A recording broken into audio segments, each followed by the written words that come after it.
Nice to talk to you again. You too. And we're talking about a kind of a different role for you in this one. Was that mentally getting ready to play this character?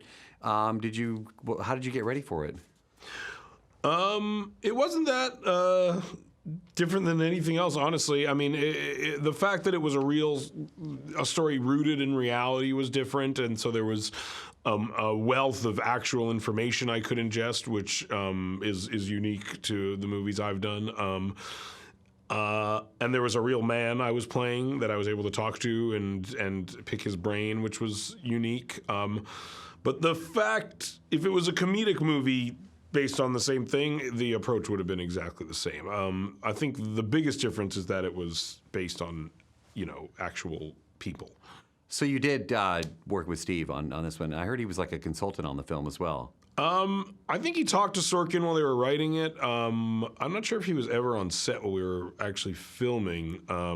He talked to the crew or the cast before we filmed, and I went out and hung with him alone just to talk to him as well before we shot. What was that like, just to hang out with this guy, Steve Wozniak? It's really interesting. I mean, he's a brilliant guy. He's very interesting to talk to. His passion for the technology is truly unlike anything I've ever seen, and it was very helpful. What do you think intrigues us about these guys? They change the way that we live our lives on a day-to-day basis, so that's pretty interesting. Most people haven't done that. I'm working on it. Yeah, we're trying. Did you go back and watch old footage, especially of Steve and, of course, both Steves? Yeah, I did. Mostly of Woz. I actually did not go back and watch old footage of Steve Jobs because I didn't have to, and I didn't want to. Honestly, it was helpful for me to not have too much of a preconceived notion of what Jobs was like. To me, Fassbender is Steve Jobs. So I did watch a lot of old interviews and newer interviews of Woz, and just to again try to. It was just helpful to see where he was at with all these things emotionally, kind of. Are you a Mac or a PC guy? I'm a Mac guy.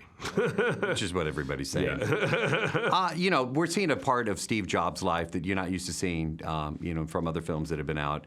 This is a little bit more, I would say, hardcore.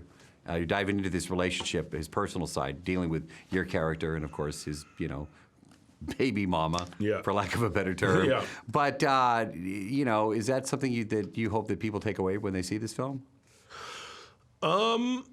I don't know. I mean, I think the movie does not really pass that much judgment on him. Like, I'm sure there's some people that'll watch it and think, like, he was brilliant and that came at the sacrifice of some of his personal relationships, but that's worthwhile if your goal is to change the way humans think and behave. And some people will think he's an asshole, and you don't have to be an asshole to be brilliant. And I think that's one of the interesting things about the movie is that it truly asks that question. And I think it's something that people have to ask themselves, what's more important to them? The way the world views them or the way they interact with people, Love it.